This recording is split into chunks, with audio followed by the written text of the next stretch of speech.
and I think to myself, what a wonderful world.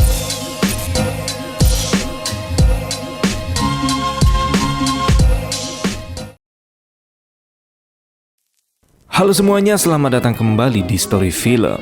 Kali ini kita akan membahas sebuah film berjudul Salem Slot yang dirilis pada tahun 2024. Film ini merupakan adaptasi dari novel legendaris karya Stephen King, bercerita tentang seorang penulis yang kembali ke kampung halamannya, tepatnya di Jerusalem Slot, dengan harapan menemukan inspirasi untuk novel terbarunya.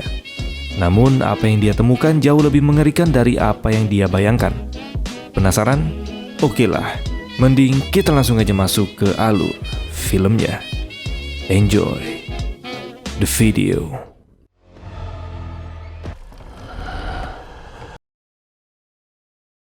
Film dimulai dengan seorang pria bernama Straker yang menyuruh orang sewahannya untuk mengantar peti kuno miliknya dengan sangat hati-hati ke Marston House, sebuah rumah tua yang sudah lama kosong dan dikenal sebagai tempat yang angker.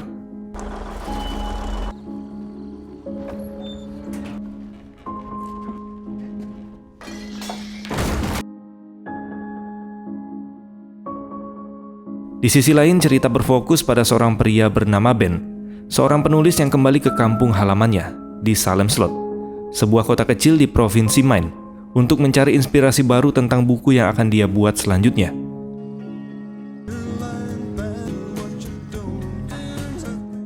Setibanya di Salem, Ben berniat mendatangi agen real estate untuk mencari tempat tinggal selama dia berada di sana. Ketika Ben tiba di kantor real estate tersebut, dia disambut oleh Susan, seorang karyawan yang bekerja di sana. Namun Susan belum menyadari bahwa pria di hadapannya adalah penulis buku favoritnya. Oh, Larry Crockett. Maybe that's why he looks so familiar. Miller has a couple rooms open. Dalam percakapan itu, Susan pun menyarankan Ben untuk menyewa apartemen di tempat yang dia tinggali saat ini. She's over on Railroad Street. Tepat saat Ben pergi, Susan baru sadar bahwa Ben adalah penulis buku favoritnya. Ben sendiri pernah tinggal di kota itu hingga usianya 9 tahun. Tapi setelah orang tuanya meninggal dalam kecelakaan, dia harus pindah ke kota besar untuk tinggal bersama keponakannya, sementara rumah keluarganya dijual, di mana rumah itu akhirnya dibeli oleh Straker, pria yang muncul di awal film tadi. Tapi alasan Straker membeli rumah tua yang angker itu masih menjadi misteri. Kemudian di sebuah sekolah terdapat 3 anak-anak, 2 kakak beradik bernama Danny dan Ralphie, dan 1 teman mereka bernama Petri, di mana Danny dan Ralphie mencoba mengingatkan Petri untuk tidak melawan tukang bully di sekolahnya. Namun bukannya mendengar nasihat dari temannya, Petri justru menyerang tukang bully tersebut. Beruntung guru mereka yang bernama Burke datang untuk melerai perkelahian itu.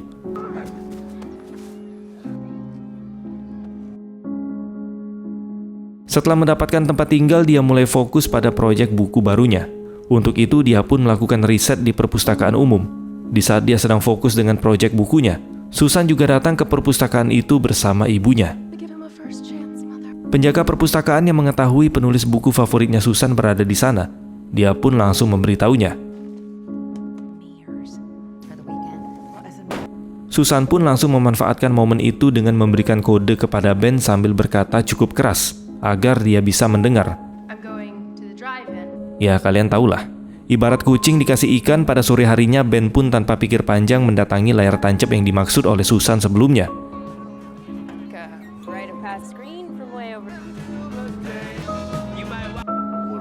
Dan mereka berdua pun akhirnya menjadi lebih dekat.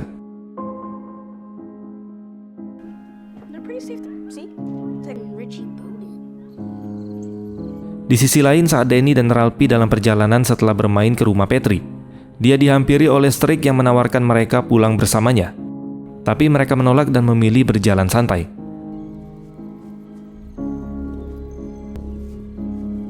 Kemudian di dalam kegelapan hutan, tiba-tiba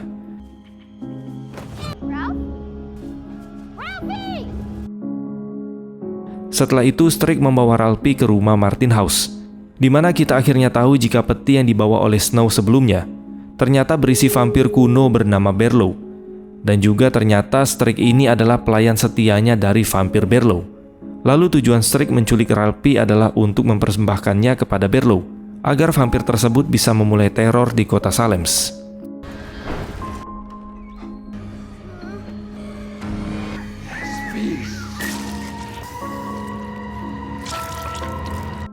Seminggu berlalu.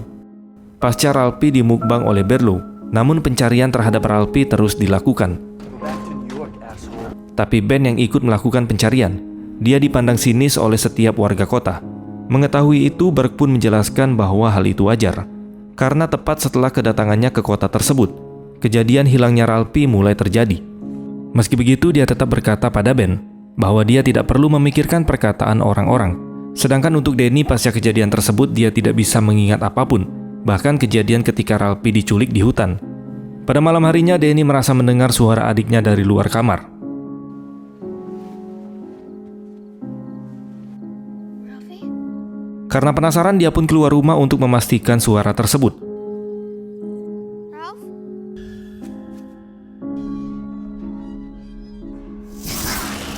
Tapi dengan kondisi aneh, Danny kembali dan membangunkan ibunya sembari berkata kalau dia merasa tidak enak badan. Setelah diperiksa dokter yang bernama Cody, Danny didiagnosis menderita anemia pernesesosia atau penyakit yang disebabkan kekurangan sel darah merah. Ketika Danny sadar, dia pun mengeluh sangat haus. Ibunya pun gercep langsung memanggil suster. Tapi tiba-tiba, keesokan harinya di tempat pemakaman Danny, seorang pastor pemabuk yang bernama Callahan malah menawarkan mirasnya ke penggali kubur di sana yang bernama Mike. Sembari menyelesaikan pemakaman tanpa sengaja, Mike tertidur hingga malam. Dia pun bergegas untuk menutup lubang pemakamannya Danny. Namun anehnya, dari peti si Danny seolah kembali hidup dengan mengetuk-ngetuk peti tersebut. Awalnya dia mengira itu hanyalah halusinasinya saja.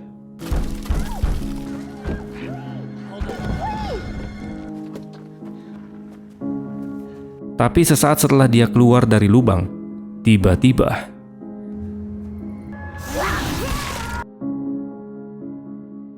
singkat cerita, di saat Burke mengunjungi bar, dia melihat Mike sedang melamun di sudut bar. Burke yang heran karena biasanya Mike selalu ceria, dia pun mencoba menghampirinya untuk bertanya apa yang sedang terjadi kepada Mike. Lalu Mike pun berkata bahwa dirinya sekarang sedang tidak enak body, sama seperti yang dialami Danny sebelumnya. Menyadari itu, Burke pun mengajaknya tinggal sementara di rumahnya agar bisa segera pulih. Burke yang memiliki pengetahuan tentang hal-hal aneh dari sejarah, dia mulai merasa curiga pada bekas gigitan di leher Mike. Rasa curiganya pun semakin menjadi ketika dari dalam kamar dia melihat sesuatu yang sangat di luar Nurul.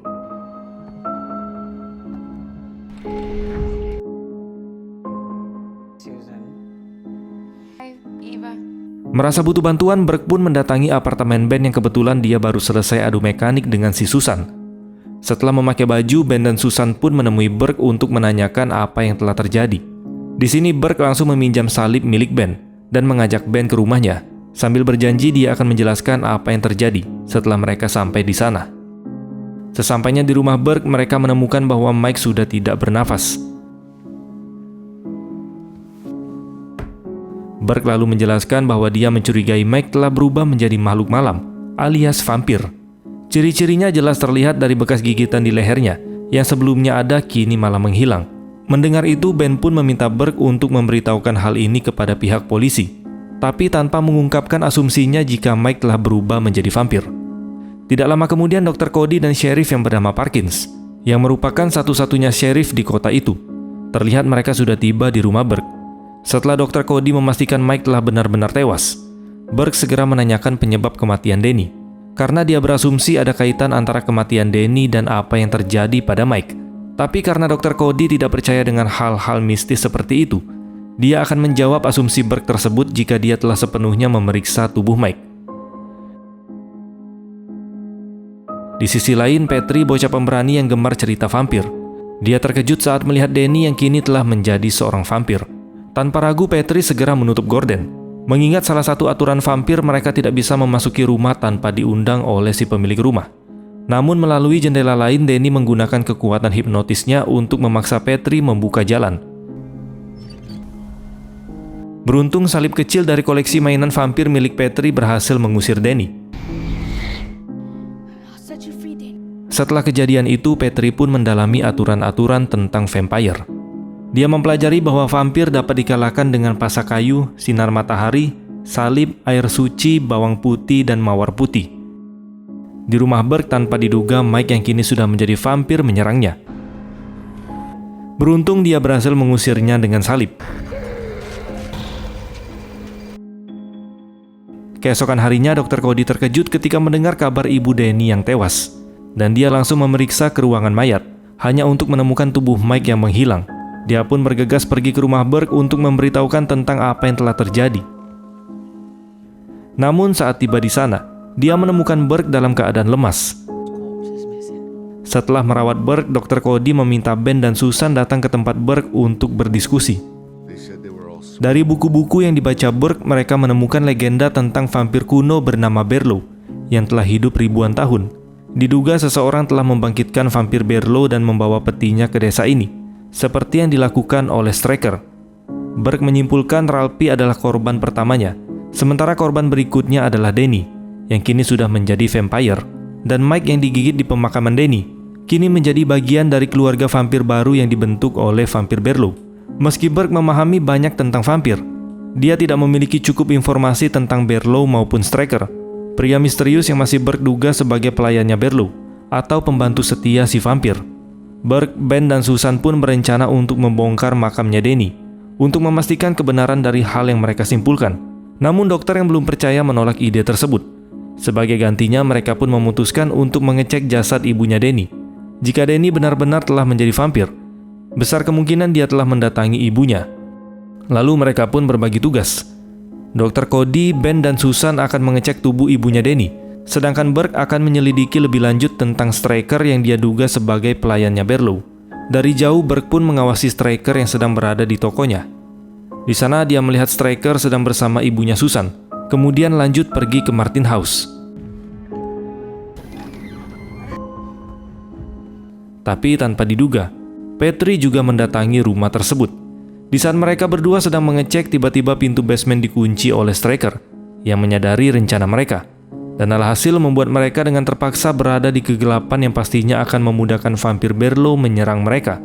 Dan benar saja, ketika Petri berhasil menaiki lantai atas, tiba-tiba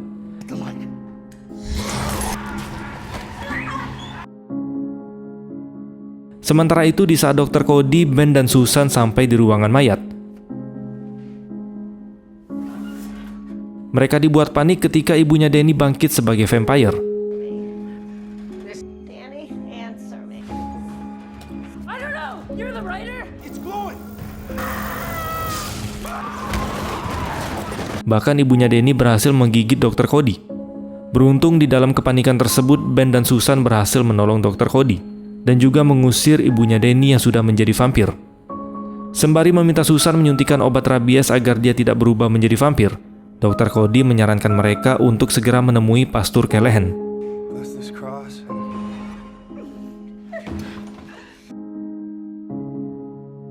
Singkat cerita, sesaat sebelum Straker datang ke tempat Petri disekap, tanpa diduga si bocil pemberani ini berhasil lepas dari ikatannya. Lalu tepat ketika Straker dibuat terkejut ketika mengetahui Petri telah menghilang, Petri pun langsung menyerangnya sampai tewas. Bersamaan dengan itu, Ben, Susan, dan Dr. Cody yang berada di gereja mencoba meminta bantuan si pastor. Awalnya sang pastor skeptis dan tidak percaya pada cerita mereka. Namun situasi berubah ketika Petri tiba di gereja tersebut. Di sini dia berkata bahwa dia telah membunuh Straker, atau si pelayan vampir Berlo. Sekaligus dia juga memberitahu jika Burke kini telah berubah menjadi seekor vampir. Pastor Callahan yang penasaran meminta Petri mengantar mereka ke rumah tersebut untuk mengecek kebenaran dari perkataan si Petri. Hello? Dan ternyata saat mereka tiba di sana, mereka diserang oleh Burke yang kini sudah menjadi vampir. Burke mengatakan bahwa malam ini Berlo akan menyerang semua keluarga mereka. Beruntung ketika Burke hampir menaklukkan Ben, pastor dan yang lain berhasil membuka pintu basement, dan akhirnya Ben berhasil mengalahkan Burke. Namun waktu semakin sempit karena malam sudah dekat. Mengetahui itu, mereka pun memutuskan untuk membagi tugas. Dr. Cody akan mencari bantuan ke sheriff, sementara yang lain akan membawa keluarga mereka ke gereja, yang mereka anggap sebagai tempat perlindungan terakhir. Tapi sayangnya Dr. Cody gagal meminta bantuan sheriff yang lebih memilih menyelamatkan dirinya sendiri. Something needs to be done about it. Just like him. Sedangkan pastor bersama Petri gagal meyakinkan orang tuanya Petri jika vampir memang benar-benar ada. Mr. Petrie, go.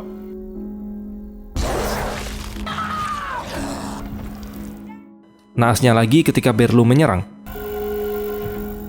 Dengan mudah si pastor ini dibunuh oleh Berlo, karena ternyata keimanan sang pastor ini telah menghilang.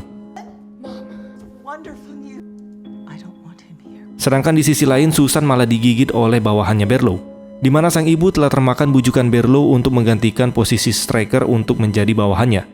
Meski begitu, Ben tetap berusaha menolong Susan yang dia cintai, tapi sayang usahanya sia-sia, karena Susan telah sepenuhnya menjadi vampire. Singkat cerita, kini orang yang tersisa di kota Salem Slot hanyalah Dr. Cody, Ben, dan Petri. Lalu ketika matahari terbit, Ben dan Dr. Cody mendatangi rumah Petri untuk memastikan keselamatan mereka. Sayangnya saat sampai di sana mereka hanya menemukan jasadnya si pastor dan kedua orang tuanya Petri.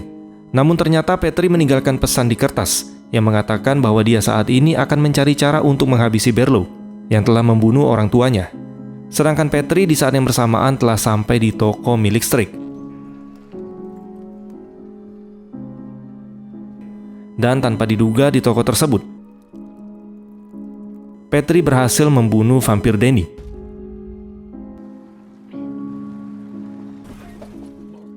Petri pun akhirnya bertemu dengan Ben dan Dr. Cody. Di sini Ben ingin membawa Petri ke tempat yang lebih aman, tapi pasca orang tuanya dibunuh, Petri menolak ajakan Ben karena dia ingin balas dendam atas kematian orang tuanya. Terlebih jika mereka tidak membunuh Berlo, maka selanjutnya kota lain yang akan berakhir sama dengan kota mereka. Mendengar itu, Ben pun paham maksud dari perkataan Petri. Dia kemudian menyadari ada yang janggal dengan kota tersebut, sebab tidak ada satupun mobil yang terparkir di sepanjang jalan. Ketika mereka mencari keberadaan mobil, ternyata semua kendaraan ditemukan terparkir di area layar tancap. Melihat itu, Ben pun menduga jika mobil-mobil ini akan dijadikan tempat istirahat oleh para vampir saat di siang hari. Dan benar saja, saat bagasi mobil Susan dibuka, dia benar-benar berada di sana dengan kondisi sedang tertidur. Karena Ben tidak sanggup menghabisi Susan yang telah menjadi vampir, Dr. Cody pun ingin menggantikan Ben untuk menghabisinya. Tapi tepat ketika dia akan mencocol Susan, tiba-tiba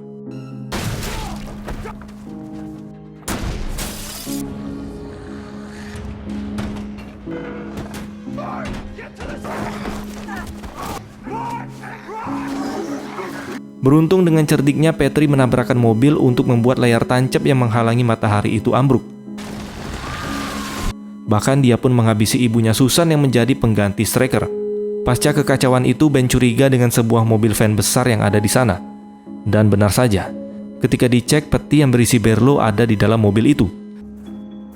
Mereka mencoba berbagai cara untuk membuka peti tersebut. Namun waktu tidak berpihak pada mereka. Matahari semakin tenggelam dan saat malam sepenuhnya datang, Berlo bangkit dari petinya. Dan mereka berdua pun terpisah. Ben terpaksa melawan orang yang dicintainya.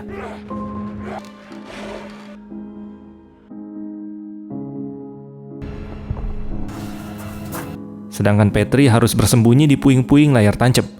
Beruntung ketika dia hampir terpojok oleh Berlo, Ben yang berhasil menghabisi Susan langsung menghabisi Berlo dengan mencocol jantungnya. Di mana pada akhirnya hanya mereka berdua yang selamat dari kota Salem Slot.